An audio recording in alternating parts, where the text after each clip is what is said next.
Hello all, welcome back to my channel. This is Brahmarala. If you like my previous videos, just do subscribe my channel and share with your colleagues and friends and your circle. Today in this video, I'm gonna share an overview on IAM service. You can treat this video as a cheat sheet for your AWS Solutions Architect Associate certification. And today in this video, I'm gonna give you a major points related to the IAM account. IAM service. So IAM is identity access management. It's used to manage your resources and your users in your account. And IAM is a universal system and applied to all the regions. So when you make a change in the IAM system, and that will be applicable for all the regions and all the accounts in the AWS, and it's a free service as well, so you don't need to pay a single penny from your pocket.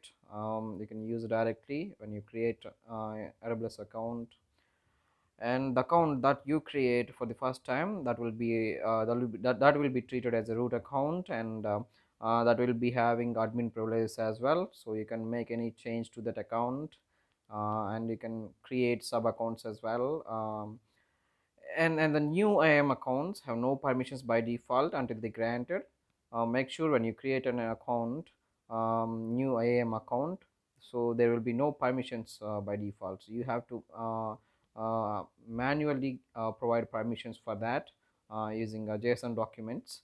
um, and New users get assigned to the access ID and the secret key as well when you create an account, and those will be used for the programmatic access, like so you don't need access key for the programmatic access, where you need only secret key for a programmatic access.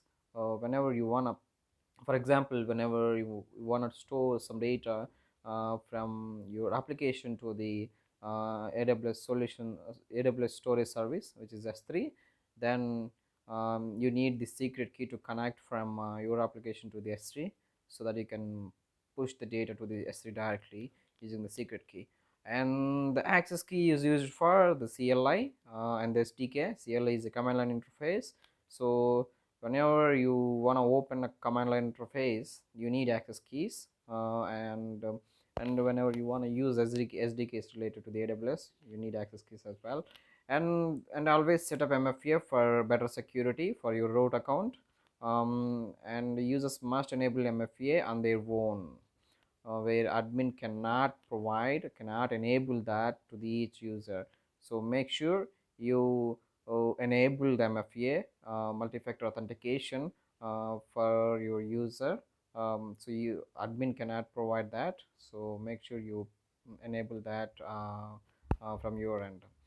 And IAM allows you to set password policies as well, so you can set the minimum password requirements, like number of characters, um, and number of attempts to log into your account, and and then you can provide all the related policies in the AWS password policies, so you can have any kind of requirement in that. And IAM identities are like users, groups, and roles, and IAM users are the end users who log into console or interact with the AWS resource programmatically. So you can create users, groups, roles as well.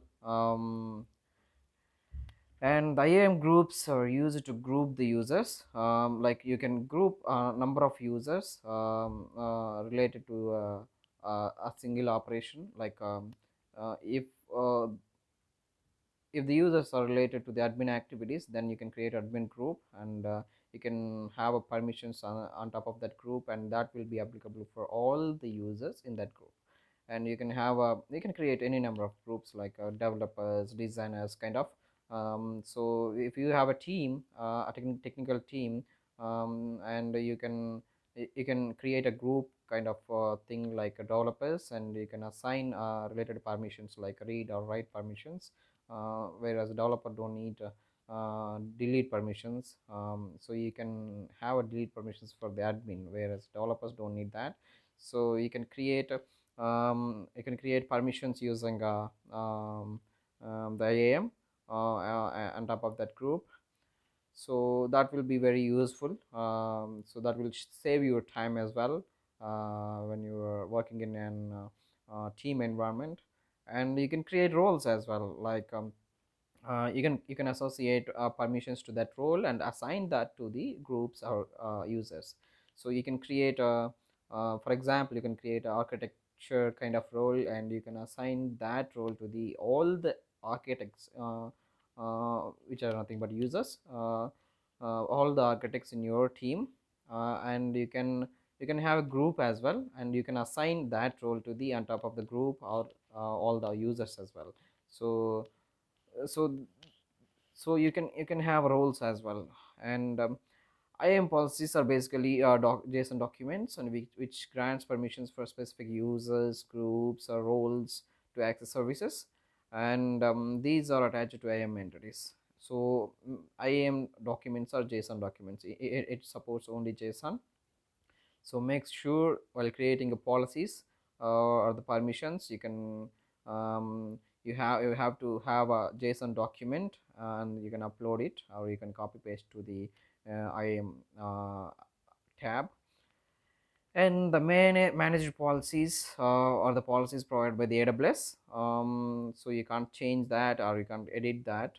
Whereas custom managed policies are created by the user, so you can edit, or you can change, or you can do anything with that. Or and the inline policies are the policies which are directly attached to the user. So you can change custom managed policies and the inline policies as well. Whereas the managed policies provided by AWS, so you cannot change that policies. You cannot change those policies. So the policies, we have a manager policies, custom manager policies, and the inline policies. And that's it for this video. That's it on the IAM service. So this is a free service which is providing by the AWS. So in my upcoming video, I'm gonna share you an overview on EC2 instance, EC2 service. um, I'll upload that soon. So if you like my previous videos in this video, do subscribe my channel and share with your colleagues and friends. Thanks guys, thanks for your support. um, so in this video, actually, you can expect at least one or two um, questions from the AWS Solutions Architect Associate certification. Um, like you can expect um, a third one, and you can expect the keys related questions as well, and you can expect and the password policies as well. And and and the groups as well. You can expect questions on the groups as well, groups and the roles, and the manager policies as well. You can expect questions on these points. So I hope you like this video. If you like this video, just do subscribe my channel. Thanks for your support.